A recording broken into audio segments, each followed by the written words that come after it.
자, 일단 그 전에 했던 31번 질문 있잖아요. 그거를 좀 설명을 먼저 드리고 그다음에 진행을 이어서 해볼게요. 지금이 카톡 오고 있네. 여기 이 쓰레기 같은 놈아. 이 쓰레기 같은 놈아 뭐였거든? 뭐래요? 맞긴 맞는데 야 구동현 내가 빠지고 싶어서 같이 빠지냐 이 쓰레기 같은 거 하고 지금 촬영 중인데 읽어줬어 중 강의 들을 때 잘 들렴 우린 수업하러 갈게 빠이빠이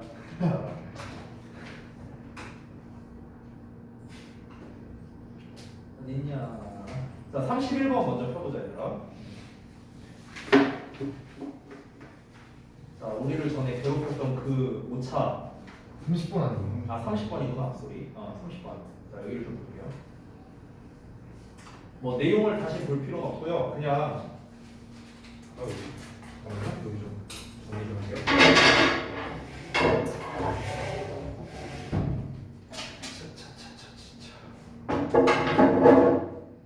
결국에는 이제 임의오차와 개통오차에 대한 이제 어떤 정의를 내리면서 임의오차는 이제 뭔가 반복 측정으로 이제 오류 측정이 가능한데 개통오차는 그러하지 않다. 전체 내용은 그거예요. 그래서 이 개념을 잡는 게 되게 중요하거든요. 이 글은 그냥 그에 대한 설명문이기 때문에 개념 자체가 중요합니다. 그래서 제가 좀 정리를 해드릴게요. 정리를 해서 그냥 써줄게요. 칠판에다가.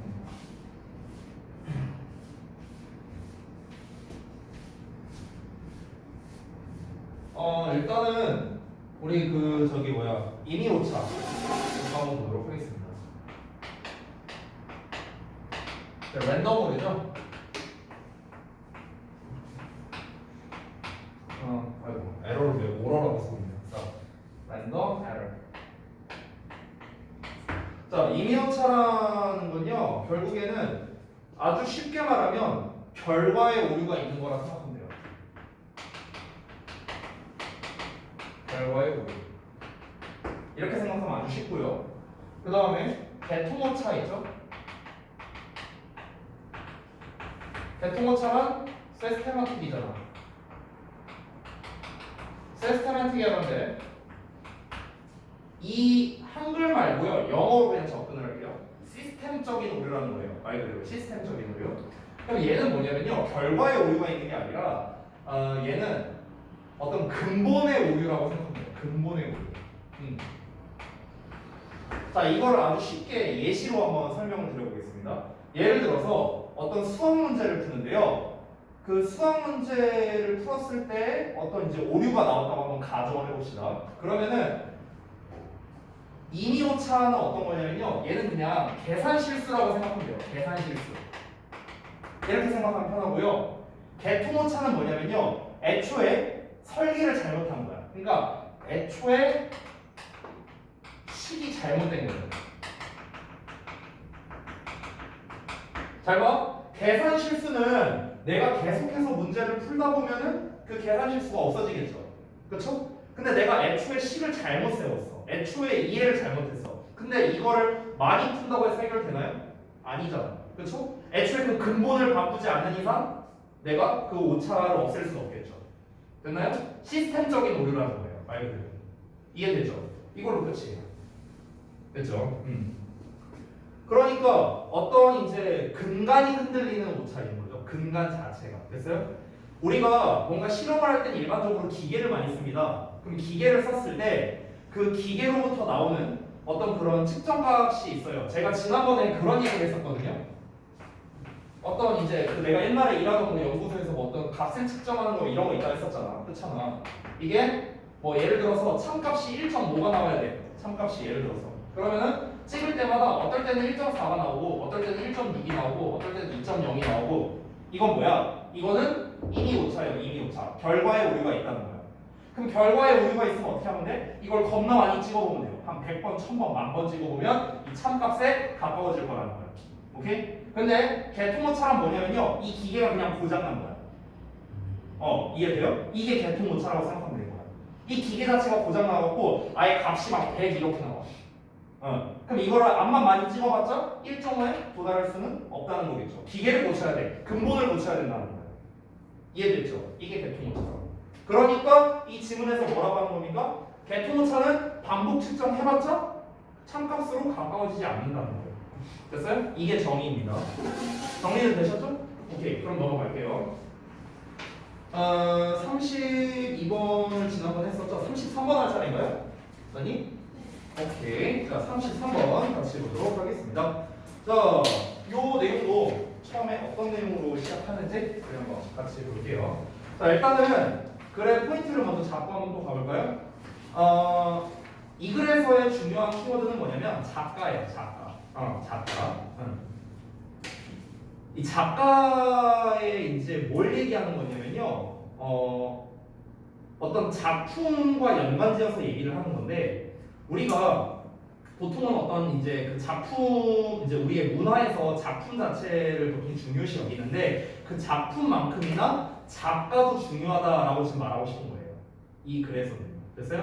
그러니까 뭐 예를 들어서 데미안이라는 책이 있어. 이런 작품이 있어. 그럼 데미안이라는 책만 아는 게 중요한 게 아니라는 거죠. 데미안이라는 책을 헤르만 헤세라는 사람이 썼다라는 것이 중요하다는 거죠. 그것도 중요하다. 둘 다 중요하다. 그래서 여기서 하고 싶은 말이 그겁니다. 어떤 작품만을 아는 것보다는 작품과 그 작가의 이름까지 같이 아는 게 그 저자가 누군가까지 함께 아는 것이 그만큼 중요하다. 이 얘기하는 거예요. 아셨죠? 자, 그럼 내용 한번 바로 들어가 보겠습니다. 자, 첫 문장에 딱 나오는데요. Knowing who an author is라고 나와 있죠. 그러니까 작가가 누구인지를 아는 게 그리고 what his or her likely intentions are in creating text or artwork. 글이나 어떤 예술 작품을 만드는 거에 있어서 그 또는 그녀니까 이제 그 작가를 말하는 거죠. 그러니까 작가의 있을 법한 의도가 무엇인지를 가능성 있는 의도가 무엇인지를 됐어요? 그러니까 이 작품의 작가가 누군지 그리고 이 작품을 만든 의도가 무엇이었는지 됐어요?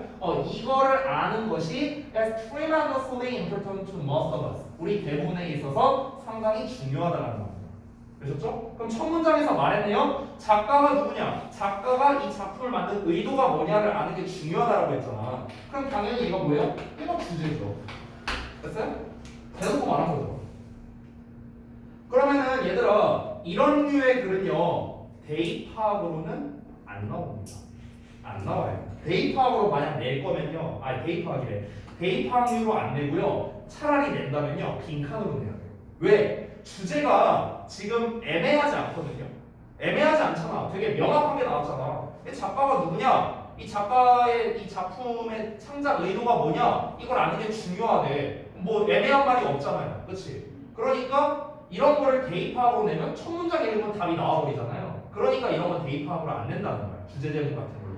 그럼 뭘로 내겠어? 아까 말했던 빈칸으로 내기가 좋다는 거지. 빈칸으로. 됐어요? 빈칸을 이제 뚫을 때는 주어 자리를 뚫는 게 낫겠죠. 아무래도 여기서는 빈칸이 중요하다. 됐어요? 빈칸이 우리 대부분에 있어서 중요하다. 그럼 빈칸이 뭔데? 그건 뒷내용을 봐야 알 수 있습니다. 알겠죠? 자, 그리고 지금 주제 부분에서 이제 어투를 보면은요, 이 동사 자리를 보면 그냥 비동사 is가 나와 있는 걸 알 수 있는데, 그럼 여기에 조동사 같은 거라든가, 아니면 뭐 probably라든가 이런 동사, 이런 부사나 조동사를 쓰지 않았어요. 되게 단호하게 말하고 있습니다. 야, 작가가 누군지 아는 게 중요해. 대놓고 말한 거죠. 마치 팩트다. 이게 팩트야. 이게 진리야. 라고 이제 말하는 것 같죠. 그렇죠? 그렇기 때문에 이렇게 뭔가 단호한 어투의 말투가 이 주제가 나왔을 때는요. 뒤에는 당연히 부연 설명이 나오는데 그 부연 설명은 대체적으로 이유를 말합니다. 이유. 왜 중요한데? 이게 나와야겠죠. 됐어요? 야, 이거 중요해. 작가를 아는 것도 중요해. 그럼 그게 왜 중요한데? 이제 이유를 말해줘야지. 됐죠? 자, 그 이유가 뭔지 부연을 한번 보도록 하겠습니다. Not knowing who wrote or created some artwork.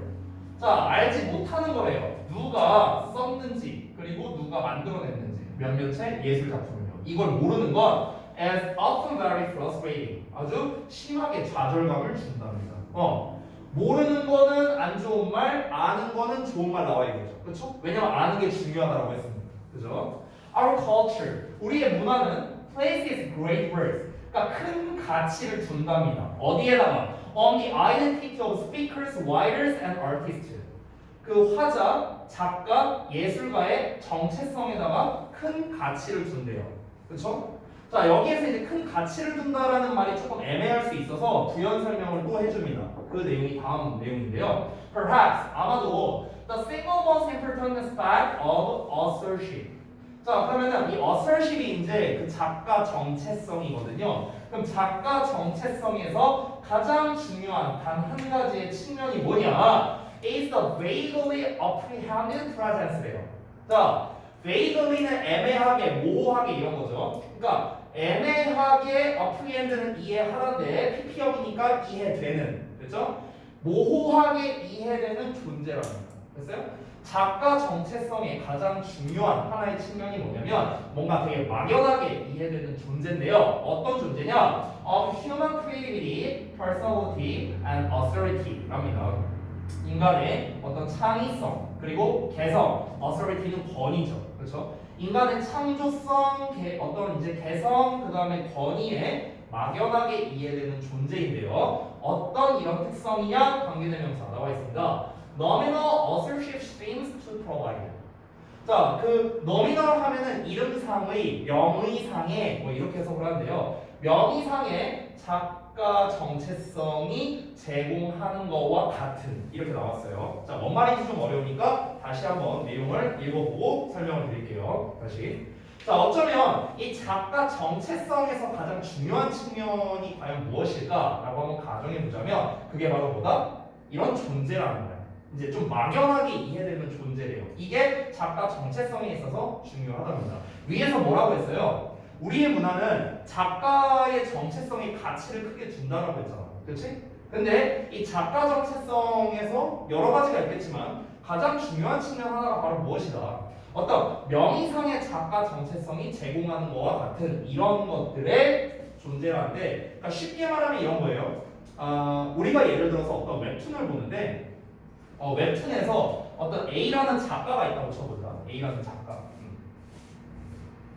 잠깐만 볼게요. 자, A라는 작가가 있어. A 작가가 어떤 예를 들어서 뭐 B라는 작품을 만들어냈다고 한번 쳐볼게요. B라는 웹툰을 만들었어. 근데 이 사람이 이제 이 B 작품이 이제 연재 종료가 되고 그 다음에 이제 새로운 이제 C라는 작품을 이제 만들었다고 쳐볼게요. 그러면은 이제 사람들이 가갖고 이 사람 작품이 완전 대박났어. B 작품이 너무 재밌었어. 그래서 이제 그 다음부터는 어떻게 되는 거야? 이 작품 자체를 보고 고르는 게 아니에요. 예를 들어 얘는 예를 들어서 판타지 장르고요. 예를 들어서 얘는 어떤 뭐 고전 장르라고 한번 쳐볼게요.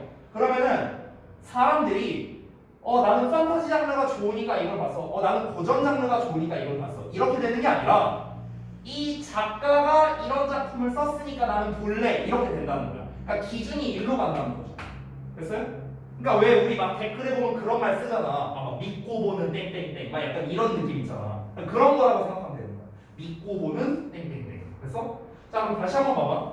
이 작가 정체성의 가치를 크게 두는데 다시 한번 그 작가 정체성에 있어서 이 작가란 이런 사람이다 이런 정체성에 있어서 되게 중요한 게 뭐냐면은 바로 그 작가 정체성이 제공한다고 여겨지는 그런 좀 뭔가 이런 것들 뭐 어떤 개성 그 작가만의 어떤 창조성 개성 권위 뭐 이런 거의 존재라는 건데 이 존재 자체가 명확한 건 아니잖아요. 그러니까 좀 모호하게 이해된다라고 하는 거야. 그러니까 우리가 A 작가가 좋아. 그럼 왜 좋아 하면은 명확하게 말할 수 있잖아. 뭐 이렇게 말할 수도 있잖아. 뭔가 이 사람의 그림체가 그냥 느낌이 좋아. 뭐 이렇게 말할 수도 있고 아니면은 이 사람의 작품에는 뭔가 좀 아우라가 느껴져. 그냥 뭔가 끌려. 이런 거 자체가 명확한 건 아니죠. 그렇지? 그러니까 뭔가 좀 애매하게 이해가 되는데 어쨌든 작품에서 좀 요딴 게 좀 느껴져. 그 작가 이름에서 그런 게 좀 느껴진다. 작가 이름 자체가 약간 이런 거를 좀 풍긴다고. 이런 분위기를. 됐어? 그러니까 작가 이름에다가 좀 이제 가치를 크게 둔다는 거야.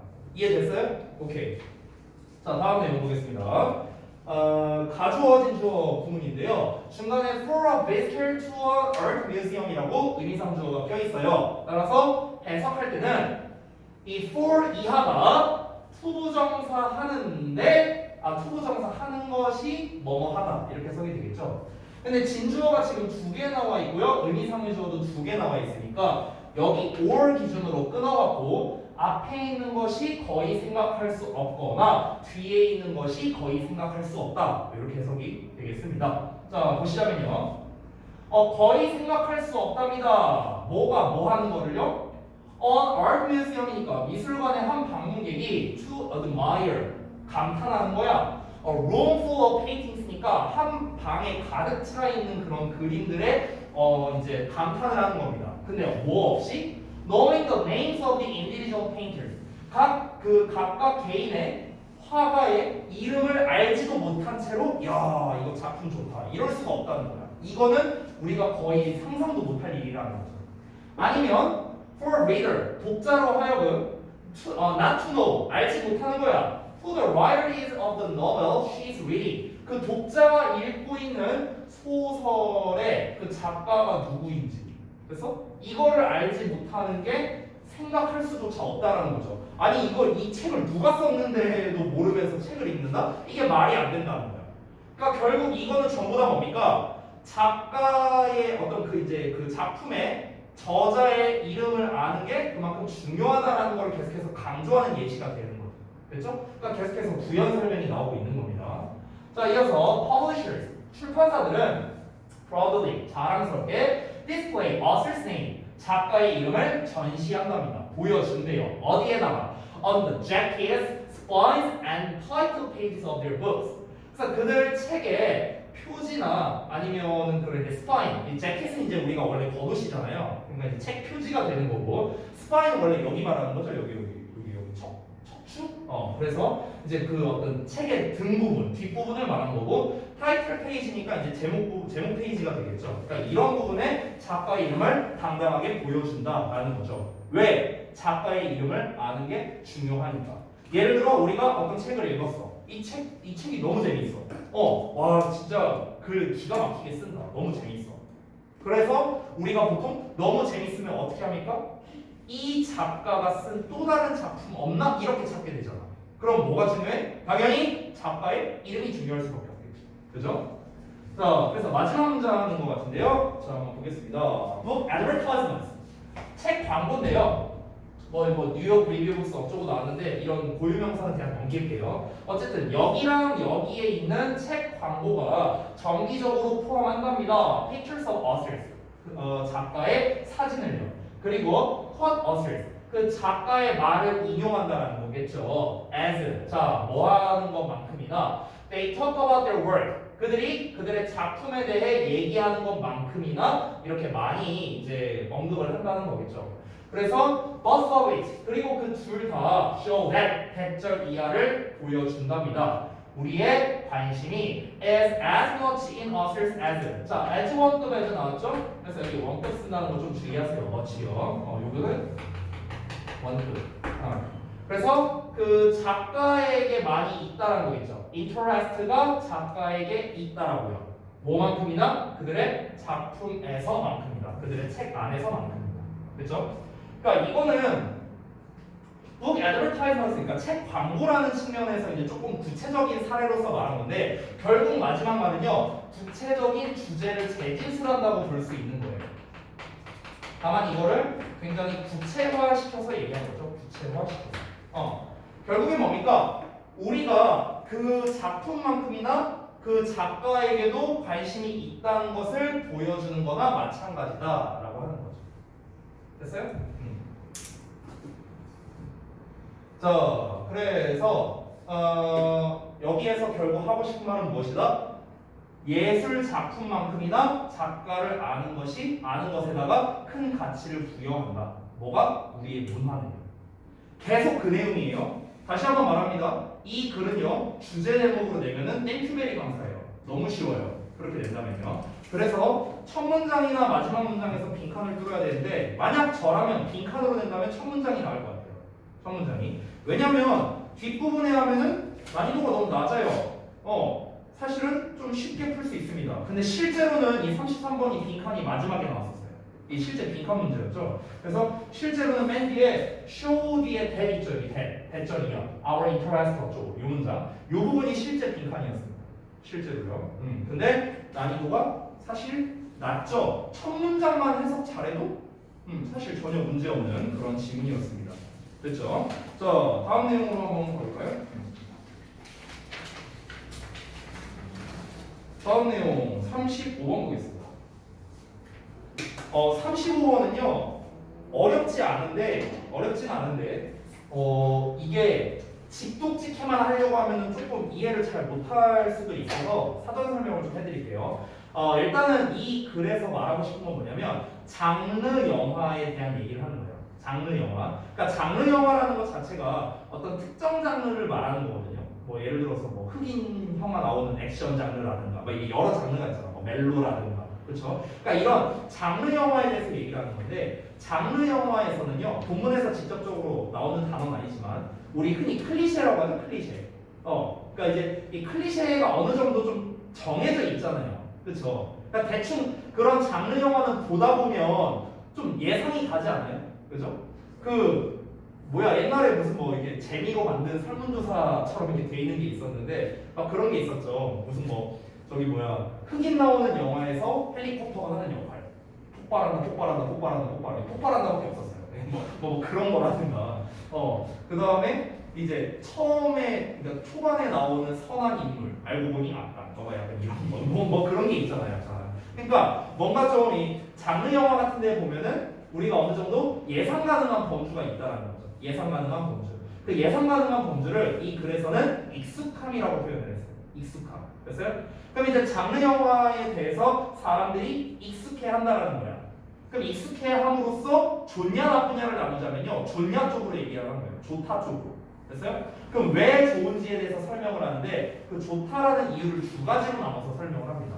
첫 번째는 뭐냐면 뭔가 내가 기대하고 있는 거 있을 거 아니에요. 이 영화를 보면서 이런 장면이 나오겠지 저런 장면이 나오겠지 하면서 내가 기대하는 부분이 있을 거 아니야. 그 기대감을 충족시켜준다.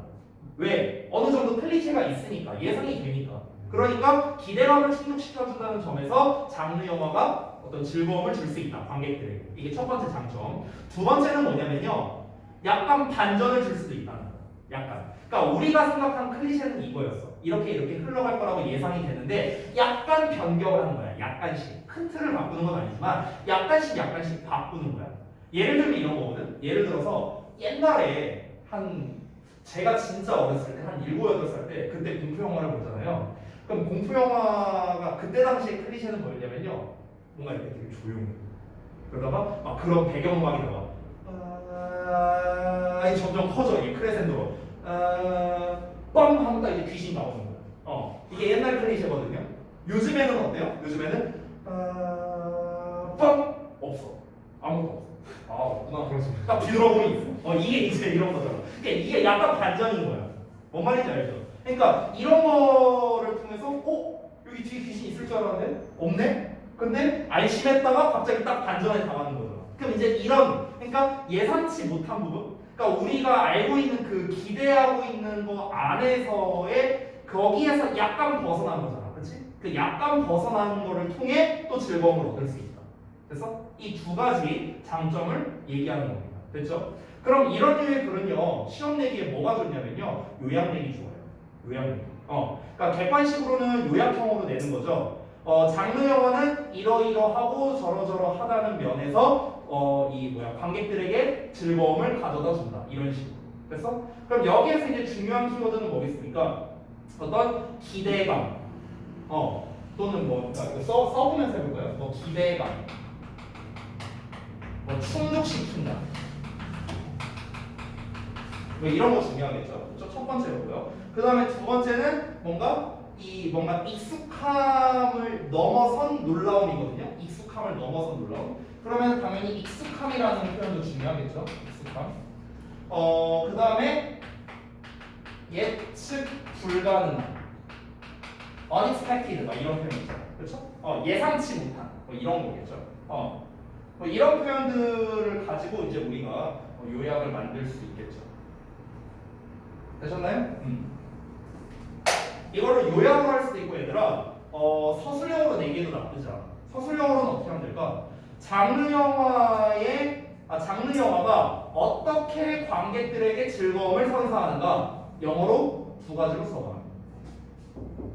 됐어? 그 정확하게 첫 번째는 뭐야? 기대감을 충족시켜준다는 점. 두 번째는 익숙함을 넘어선 또는 예측 불가능, 그러니까 그 익숙함의 범주 안에 있는 거에서 약간의 반전들, 뭐 익숙함을 넘어선 놀라움, 뭐 이런 식으로 표현하면 되겠죠. 됐어요? 이렇게 쓰면 되겠습니다. 자, 일단 전체 내용을 다 설명드렸으니까 구체적인 내용 한번 들어가 보겠습니다. 자, 장르 영화는요, simplifies, 단순화한답니다. 영화 시청을요. as well as 뿐만 아니라 뭐뿐만 아니라 filmmaking, 그러니까 영화 제작뿐만 아니라 장르 영화는 영화 제작뿐만 아니라 영화 시청을 단순화한대요. 왜 단순화하겠어? 장르 영화는 아까 말했다시피 패턴이 정해져 있으니까, 클리셰가 있으니까. 그러니까 보는 사람도 단순하겠죠. 이렇게 저렇게 되겠지 뭐. 만드는 사람도 어떨까? 이렇게 저렇게 만들면 되지 뭐. 패턴이 정해져 있으니까. 그러니까 단순화한다라는 표현을 쓴 겁니다. 넘어서 이제 구체적 사례를 말하는 겁니다. 예를 들어서 서부에서 because of the conventions of appearance, dress, and manners. 자, 외모나 복장이나 어떤 관례 때문에 왜 recognize? 우리는 인식한답니다. 그 뭐 히어로나 사이드킥이나 뭐 그다음에 바이올린이나 등등등 이런 거를요. 그래서 주인공 사이드킥 이제 조수예요, 조수. 그다음에 이제 빌런이죠, 빌런. 우리가 흔히 악당들이죠. 그러니까 이런 거를 알아차리죠. 원사이드. 그냥 딱 봤을 때 알아차린다는 거야. 딱 보면 알잖아. 아, 얘가 주인공이구나. 굳이 주인공 누구누구 뭐 이렇게 자막 안 달아줘도 알잖아요, 여기는. 그리고 추정한답니다. 대절 이하를요. 그들이 will not violate. 뭔가 이 violate 하지 않을 거라고. violate이 원래 뭐 이내 알고 있는 게 폭력 막 이런 거밖에 없는데 이 violate이라는 것 자체가 뭔가 이제 이 폭력을 행사한다라는 동사로 쓰일 수도 있고요. 아니면은 뭔가를 저버리다라는 거예요. 우리가 흔히 기대를 저버린다 이렇게 표현하잖아. 그때 그 저버리다가 violate이다. 알겠죠? 그래서 뒤에 expectation이 같이 나오죠. 우리의 기대를 저버리지 않을 거라고. 어떤 기대? of their conventional roles. 컨벤셔널은 전통적인 거잖아. 그렇지? 그러니까 그들의 그런 전통적인 뭐 어떤 역할이 있겠죠. 정해져 있는 역할 어느 정도. 그러니까 여기서 전통적인 역할이라는 거는 결국에는 예상 가능한 범주 안에 있다라고 보면 되겠네요. 예상 가능한 또는 고정되어 있는 뭐 이런 어휘를 좀 떠올리면 더 좋을 것 같아요. 그렇죠? 그러니까 우리는 딱 보자마자 아 누가 악당이고 뭐고 아 스토리가 대충 이렇게 흘러가겠구나 어느 정도 예상 범주 안에 있다라는 거야. Our familiarity. 여기 나와있죠? familiarity. 익숙함이죠. familiarity는 우리가 intimacy로 쓸 수도 있습니다. intimacy. 이것도 익숙함이라는 뜻이에요. 친숙함, 익숙함 이런 뜻입니다. intimacy. intimate의 명사형입니다. 우리의 익숙함은 뭐에 대한 익숙함이야?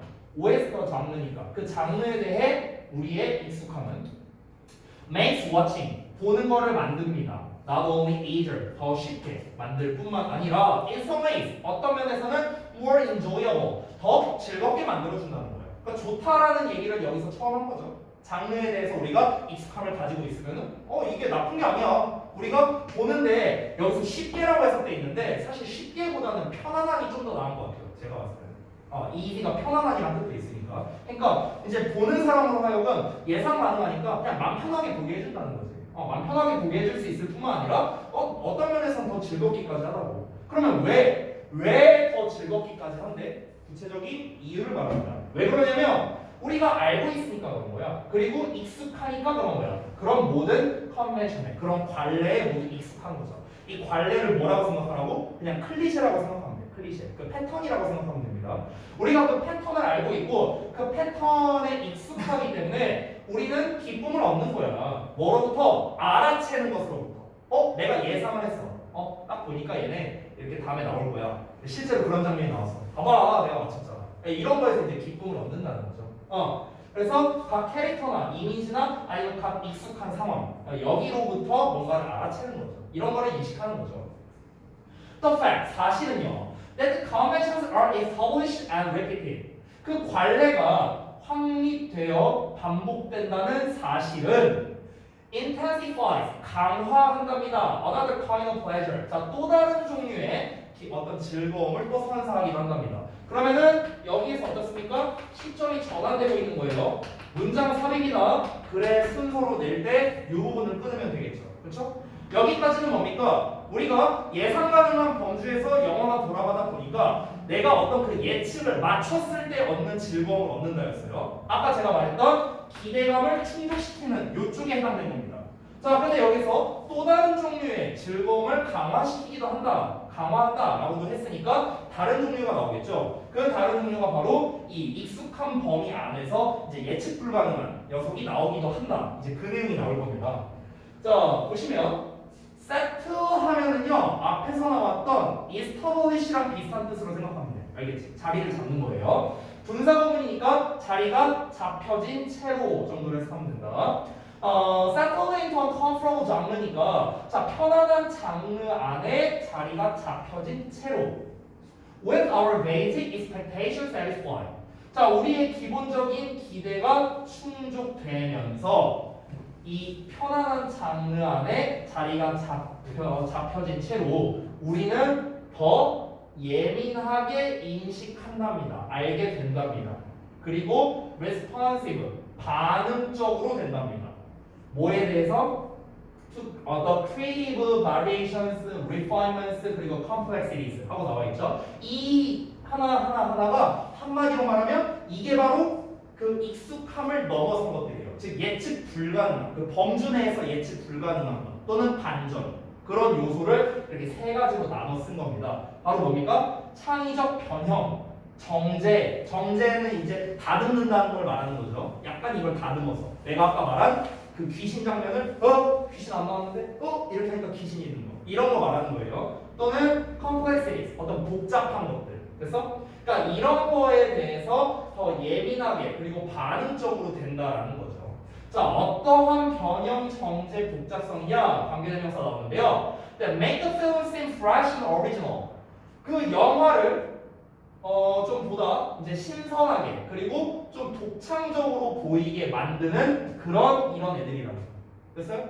왜냐면 생각을 해봐. 아무리 우리가 익숙함에서 즐거움을 얻는다 하더라도 맨날 똑같으면 좀 질릴 거 아니야. 아, 또 이런 영화네 저런 영화네 이럴 수 있잖아.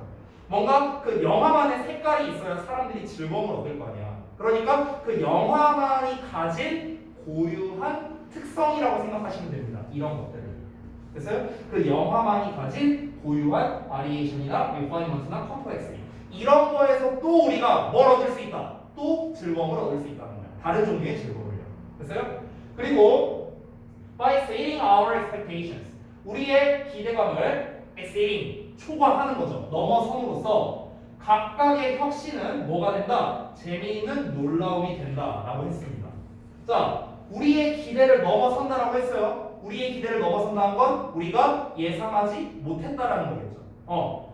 우리가 처음에 예상을 하고 봤어 이 장면을. 근데 내가 예상한 대로 안 나왔어. 예상한 대로 나오면 어떻게 된다고? 예상한 대로 나오면 봐봐 예상한 대로 나왔잖아. 맞췄네? 여기서 즐거움을 얻는 거야. 자, 내가 예상을 했는데 못 맞췄어. 그러면은 뭐야 이렇게 나왔어? 이러면서 즐거움을 또 얻는 거라고. 어느 쪽으로는 즐거움을 얻는다는 거야. 이해되지 뭔 말인지? 그래서 각각의 여기서 혁신이라는 건 결국 뭡니까? 혁신이라는 건 뭔가 바뀐 걸 말하는 거잖아요. 바뀐 거죠. 이런 것들을 말하는 거죠. 이런 거 정제나 뭐 변형이나 이런 걸 말하는 거죠. 그래서 이 각각의 이 각 요소죠. 각각 변형된 부분이라고 생각하면 돼요. 여기서 말하는 이노베이션은 각각의 그 영화에서 우리의 패턴에서 벗어나 변형된 부분이 이제 즐거움을 주는 놀라움이 되게 된다는 거죠. 됐어요? 이거를 통해 우리가 즐거움을 얻게 된다. 놀라움을 얻게 된다. 되셨나요? 어렵지 않죠? 할만하죠? 자, 이러고 끝났습니다. 그래서 장르 영화에서 우리의 친숙함에 의해 주어지는 즐거움들에서 다룬 얘기인데요. 그 즐거움의 종류가 두 가지라고 했습니다. 정리하자면 첫 번째는 기대감을 충족시켜주는 인식이죠. 그렇죠? 우리의 인식 자체가 그 기대감이 충족이 되는 거니까. 두 번째는 익숙함을 넘어선 놀라움이죠. 됐나요? 이렇게 두 가지로 정리를 하겠습니다. 됐죠? 자, 그 다음 36번 볼게요. 아이 시간 충분하네. 너무 빨리 하나? 36번. 36번 질문은요. 재미가 없었어요. 개인적으로. 이게 이제 뭐에 대한 거냐면요. 조류 관찰에 대한 얘기예요. 새 관찰. 근데 이게 약간 비유적인 표현이 나오거든요. 이제 뒷부분부터. 그래서 근데 그 비유가 엄청 어렵진 않아요. 그러니까 그 비유 부분만 여러분이 잘 파악하면 되는데, 결국에 뭐냐면 이 글에서 하고 싶은 말은 조류 관찰을 해본 경험이 굉장히 매력적인 경험이다, 좋다, 이런 거예요. 그 얘기하는 거야. 그러면 이제 뒤에 또 아까 우리 30 몇 번이었지? 아무튼간 초반에 주제 부분을 좀 이제 강하게 얘기를 하고 뒤에서 이유나 부연 설명을 말하는, 그러니까 이런 패턴으로 글이 나옵니다. 그러니까 초반 내용은 이거예요. 조류 관찰이 되게 좋다, 매력적이다. 근데 그게 왜 매력적인데? 왜 좋은 건데? 약간 이제 이런 부연 설명을 말하는 이런 패턴이라고 생각을 하시면 되겠습니다. 그럼 역시나 대입항으로 내기에는 사실 그렇게 적합하지는 않은 것 같아요. 제 생각에는요. 순서 삽입 쪽이 괜찮은데, 근데 36번 문제다 보니까 당연히 순서 문제로 나왔겠죠. 그래서 다른 쪽 뭐가 괜찮을지 내용 한번 보겠습니다. 자, 많은 사람들은 이해를 못한답니다. What is a bird? 그러니까 새에 관해서 뭐가 있는지를요. 그 새가 어떤 새야? To become obsessed about. 자, 그래서 obsess 하면은 뭐뭐에 사로잡히게 되는 거겠죠? become까지 합쳐서요. 그러니까 그 새에 관해서 대체 사로잡힐 만한 게 있는 게 뭔지 이거를 이해하지 못한다는 거죠. 아니 새가 대체 왜 이게 새에게 끌리게 되는 건데 이렇게 이제 된다는 거죠. 새 키워본 적 있어요? 없으시죠? 제가 새 한번 키워본 적 있거든요. 예전에 26쯤이었어요. 내가 키우려고 키운 게 아니라 엄마가 어디서 하나 잡아온 건 아니고 어디서 하나 이제 사왔나 봐. 그 앵무새였던 것 같아요. 앵무새. 근데 제가 봤을 때 제가 이제 어렸을 때 한 8, 9살 때는 우리 집에 이제 그 마당이 있었는데요. 마당에서 개를 9마리를 키웠었어요. 개를 엄청 많이 키웠고 막 별거 다 키웠어. 뭐 토끼 한 3마리 키웠고요. 그다음에 막 병아리 키워갖고 닭 만든 적도 있고요.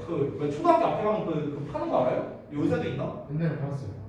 아, 니네 초등학교 때 있었어? 네. 아, 그게 있었구나. 그러니까 그 병아리 보통 한 3일이면 죽잖아요. 근데 이제 그 병아리 데려다가 제가 닭까지 키운 적이 있었어요. 그러니까 이것저것 많이 키웠었어. 그리고 여러분 놀랄만한 사실. 토끼는 당근을 안 먹습니다. 참고로. 아, 몰랐어요? 토끼 당근 안 먹어요. 토끼가 당근을요 이갈이용으로 쓰는 거고요. 그 당근에 보면 이렇게 풀떼기 있죠, 여기 끝부분에. 요거 먹어요. 이 토끼는 풀떼기를 좋아합니다. 당근을 좋아하는 게 아니에요. 내가 키워봐서 알아요. 당근 안 먹습니다. 저는 어렸을 때부터 알고 있었어요. 아무튼간. 그러니까 별거 다 키워봤는데 제 개인적인 경험상 새가 진짜 리얼 헬 난이도예요. 헬. 새가 제일 어려워요. 키우기가. 진짜 지옥이에요, 지옥. 일단은 이제 개처럼 뭔가 이렇게 막 이 주인에게 살가운 것도 아니고요, 고양이처럼 도도한 것도 아니고요, 그냥 지랄 맞아요. 그냥 겁나 지랄 맞습니다. 내가 웬만하면은 동물 이렇게 데리고 오면은 그래 잘 키우자 얘기하는데 내가 엄마한테 저 새끼 좀 풀어줘. 너무 열받아갖고 아니 막 그냥 성격도 더럽고요, 막 이렇게 부리로 막 이렇게 쪼고요. 내가 피도 몇 번 났어요, 내 손등에. 부리로 쪼고요. 밤에 잠 좀 자려면은 막 시끄럽게 굴어요. 앵무새잖아 또. 겁나 시끄러워. 내 말 막 따라오고 기분 나빠요. 진짜 따라해요? 네. 와 진짜요? 그럼 가짜냐? 따라해요, 진짜. 막 나중에 앵무새가 그래. 저 새끼 버려 막 이래요. 내가 하도 저 새끼 버려란 말을 많이 해갖고 걔가 막 말을 해요. 아무튼 막 그랬었어요. 그래서 새에게 무슨 새에게 사로잡힐 만한 게 있다고요? 개불씨. 자, 넘어갈게요. 자, 아무튼간 what are the bird watchers actually doing? 자, 그러면 그 조류 관찰자들은 실제로 무엇을 하고 있을까? Out there, 저기서 in the woods, swamps and field. 그러니까 숲에 그리고 늪에 들판 저쪽으로 나가서 대체 뭘 하고 있는 거냐? 이어서 봤더니 the key, 그 핵심은요, to comprehending. 여기에서 ing 쓴다는 건 좀 주의하세요. 초보정사 아닙니다. 아시겠죠? 그래서 그 이해하는 비법이랍니다. The passion of birding. 이 birding이라고 그냥 표현을 했네요. 그러니까 조류 관찰입니다. 그러니까 조류 관찰에 대한 열정을 이해하는 데 있어서의 그런 핵심이 바로 무엇이냐? 이 부분이랍니다. 그러면은 여기는 빈칸으로 낼 만하지 않을까 싶은데 여기 아니네. 미안하다. 한 칸으로 낼 만하지 않네요. 그래서 넘어갈게요. To realize 깨닫는 거랍니다. That bird watching is really a hunt. 그러니까 조류 관찰이 실제로는 사냥이라는 거예요. 사냥이라는 걸 깨닫는 거예요. 아, 그러니까 관찰하는 게 재밌는 게 아니라 사냥하는 게 재밌는 거나 보구나 이렇게 이제 이해가 된 거죠. 근데 여러분 미리 말하자면 이 사냥이 주된 내용이 아니에요, 여러분. 아시겠죠? 넘어서 볼게요. 하지만 unlike hunting 사냥과는 달리 바로 나오죠.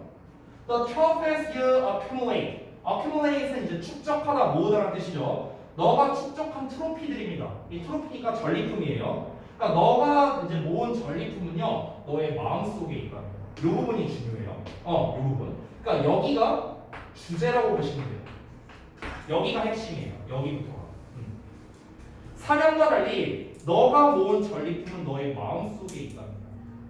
이게 무슨 말이냐면 사냥을 통해서 뭘 얻죠? 그 새로부터의 전리품을 얻겠죠. 그렇죠? 새 고기를 얻든 새 깃털을 얻든 간에 뭔가 이 가시적인 물리적인 어떤 전리품을 얻을 거 아니야, 그렇지? 그런데 그런 것과는 달리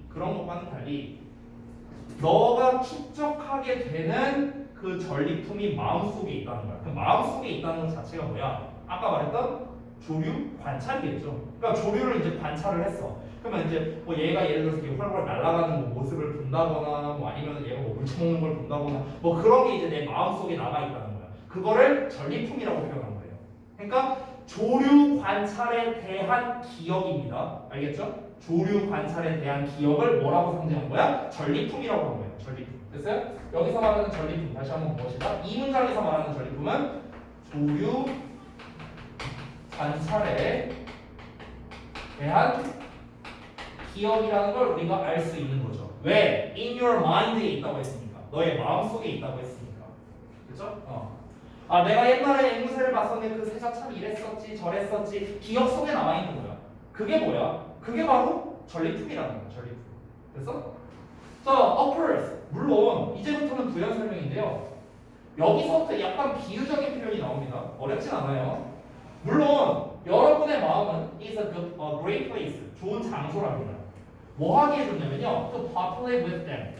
populate 하면은요, 이 population이 인구잖아요. 그러니까 북적거리게 하는 거거든요. 그러니까 그것들로 북적거리게 하는 거니까 꽉 채우는 거겠죠. 됐죠? 그래서 그것들로 가득 채우기에 아주 훌륭한 장소랍니다. 그것들은 뭐겠어요? 당연히 trophies겠죠. trophies, 전리품이죠.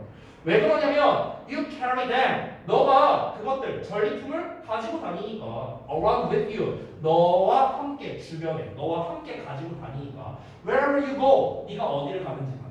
됐어? 우리가 실제 전리품은 어때요? 실제 전리품을 우리가 매번 들고 다니지 못하잖아요. 눈에 보이는 가시적인 물리적인 거니까. 근데 나의 마음속에 있는 거는 나의 어떤 기억이잖아. 기억. 이 기억은 뭐야? 언제든 간직할 수 있잖아. 그죠? 그 얘기하는 겁니다. 그러니까 마음이라는 게 그런 이제 내가 그 시각적으로 본 내가 관찰한 그 새의 형상을 담아두기에 좋은 장소다. 이렇게 비유를 한 거죠. You know me that 너는 그것들을 내버려두지 않는답니다. 뭐 하도록? To gather dust. 먼지가 모이도록 내버려두지 않는데요. 얘들아, 먼지가 쌓이도록 내버려두지 않는다는 건 뭐예요? 말 그대로 내팽겨두지 않는다는 소리입니다. 내가 예를 들어서 눈에 보이는 물리적 전리품을 얻었어. 예를 들어 새로부터 이걸 얻었어. 말도 안 되지. 나 이걸 얻었어. 그럼 내가 이걸 얻으면은 처음에는 좋지만 나중에는 어때요? 어딘가 짱 박아놓겠죠. 그럼 짱 박아놓으면 먼지 쌓입니다. 그렇죠? 내팽개친 거잖아. 그렇지? 근데 내 마음속에 있는 거는 먼지가 쌓이게 두지 않는데요. 그럼 먼지가 쌓이게 두지 않는다는 거는 내가 계속 그거를 찾는다는 거겠죠. 이 물건을 쓴다는 거잖아요. 먼지가 안 쌓일 거 아니야. 그러면 즉 내 마음속에서 그 새를 관찰한 그것을 계속해서 상기시킬 수 있다는 거죠. 계속해서 머리를 떠올릴 수 있다는 거죠. 내 마음속에서. 그러니까 먼지가 쌓이게 두지 않는다는 게 바로 그런 의미인 거죠. 됐나요? 먼지가 쌓이게 두지 않는다. 이게 뭐라고요? 그냥 계속해서 상기한다는 겁니다. 계속해서 상기한다.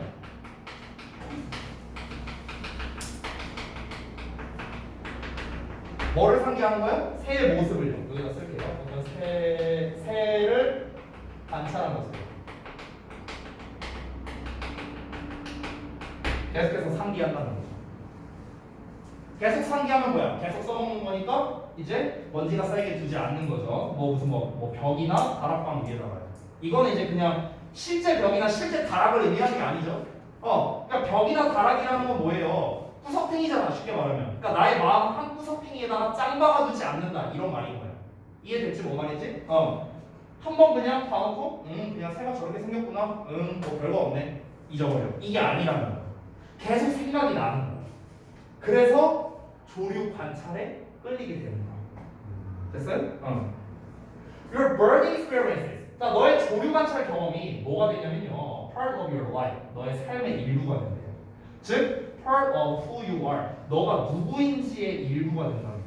이건 무슨 말이냐면요, 너가 누구인지라는 거는 너의 정체성이죠.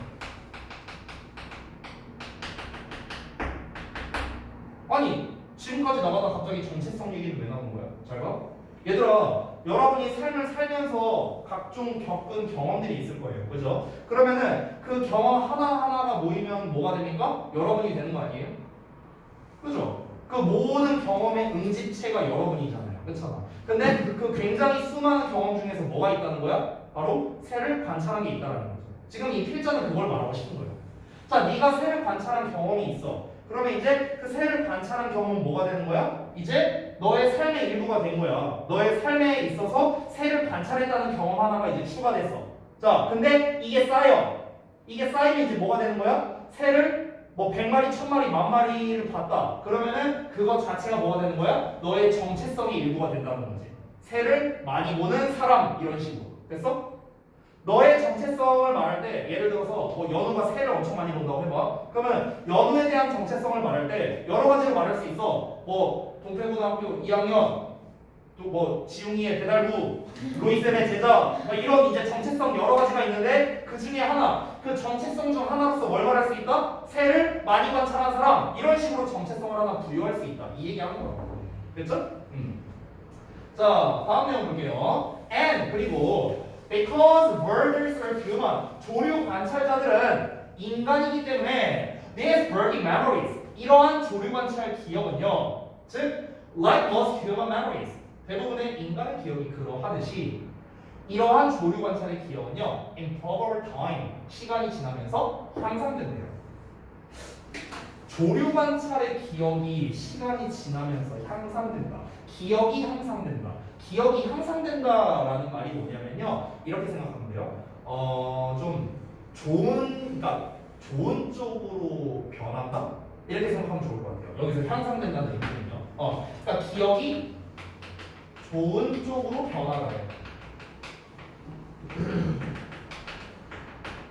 자, 상식적 설명할게요. 선생님, 인간의 기억이 왜 대부분 시간이 지나면 좋은 쪽으로 변해요? 이런 겁니다, 여러분. 예를 들어 볼게요. 자, 제가 예전에 그 군대 얘기했었어요. 내가 군대 군대 간 그 훈련소 첫날에 뭐라고 했었죠? 아, 내가 미쳤지. 내가 여기 왜 왔지? 막 이 생각했었잖아. 그 당시에는요, 정말 빡치는 게 빡쳤었거든요. 근데 지금은 어때요? 시간이 지나니까 그냥 좋은 쪽으로 변한 거예요. 아, 좋은 경험 했구나. 이렇게 되죠. 이렇게 된다고. 제가 어렸을 때 겪었던, 여러분들도 마찬가지겠지만 각자 힘든 일을 겪었을 겁니다. 근데 시간이 지나고 보면 어때요? 그냥 좋은 추억으로 남아있는 거잖아. 사람 누구나 그렇잖아요. 됐어? 그 얘기하는 거고. 대부분의 사람의 기억이 그러하듯이 이제 이 기억이 향상된다라는 건 뭔가 그냥 좋은 추억으로 남게 된다. 됐어? 좀 더 좋게 생각하게 된다는 거야. 좋게 생각하게 된다. 예를 들어 동현이랑 한준이랑 막 맞잡혔어. 그리고 이제 니네가 막 절교했어. 한 10년 지났어. 그럼 이제 이렇게 생각할 수 있는 거야. 내가 그때 걔 말이 맞았는데 굳이 그렇게 싸워갖고 막 절교할 필요가 있었나? 막 이렇게 생각할 수 있는 거잖아. 좋은 쪽으로 생각하게 된다는 거죠. 됐어요? 그 얘기를 하는 겁니다. 좋은 쪽으로 변하다, 좋은 쪽으로 생각하게 된다. 물론 진짜 나쁜 놈이라면 이렇게 생각할 수 있어요. 그때 죽방을 한 대 더 때리겠다. 이럴 수도 있습니다. 네. 자, 그래서 이제 마지막 문장인데요. The colors of the phalanges. 이 phalange가 이제 아마 별주 단어로 나왔던 것 같습니다. 별주 단어로 나왔는데 이게 feather예요. feather, 깃털입니다. 자, 그래서 깃털의 색은 become richer, 더 풍부해지고요. The songs. 자, 여기서 말하는 내용은 뭐냐면 그 기억이 향상된다라고 했잖아. 그거에 부연 설명이야. 그럼 기억이 어떻게 향상되는데? 이제 그걸 말하는 건데요. 내가 옛날에 새를 봤던 그 기억을 상상해 보면은 그 깃털의 색이 더 풍부해지는 거야. 그러니까 실제로 본 것보다 이제 시간이 어느 정도 흘러서 내가 생각을 해보면은 색깔이 더 화려했던 것 같은데 이렇게 된다고요. 됐어요? 그리고 그 새 소리가 더 달콤해지고요. 그리고 those elusive field marks라고 나와 있죠. 그래서 elusive는 안 나와 있나 별주단어로? 별주단어로 안 나와 있네요. 이게 그 흐릿한이라는 뜻입니다. 흐릿한. 이 elusive의 흐릿한은요, 이제 좀 기억이 흐릿한 이런 뜻이에요. 기억이 흐릿한. 기억이 뚜렷하지 않은 뭐 이런 뜻입니다. 어쨌든 그래서 그러한 흐릿한 이제 필드 마크니까 어떤 들판 표식이 되겠네요. 그런 들판의 표식이 more vivid and distinct 더 생생해지고 distinct하게 된다. 뚜렷해진답니다. In retrospect. In retrospect 하면은 회고해 보면. 그러니까 다시 한번 생각해 보면 뭐 이런 뜻이에요. 회상해 보면. 자, 그러니까 좀 정리를 해보겠습니다. 이제 새를 이제 조류를 관찰을 했어. 그럼 이제 그 관찰한 기억 자체가 내 마음속에 남아 있고 항상 이제 상시로 상기가 된다는 거야. 아예 잊혀지는 게 아니라. 그러니까 임팩트가 있나 보지 뭐 조류 관찰 자체가. 그러니까 내 마음속에 아주 강하게 남아 있게 되는 거고 시간이 어느 정도 흐르면은 이제 그 기억이 강화가 되는 거야. 강화돼서 진짜 그때 진짜 멋있었는데 그 새. 진짜 막 그 물창 먹는 거 진짜 예술이었는데 막 이러면서 걔가 막 물고기 막 잡아먹는 거 개 지렸는데 막 이러면서 막 이제 막 그런 장면이 약간 좀 더 과장돼서 생각이 된다는 거죠. 과장돼서 그 얘기하는 거예요. 그러니까 이 조류 관찰에 빠지게 된다고. 이 조류 관찰의 매력을 느끼는 사람들이 바로 이러한 이유 때문에 매력을 느끼게 된다.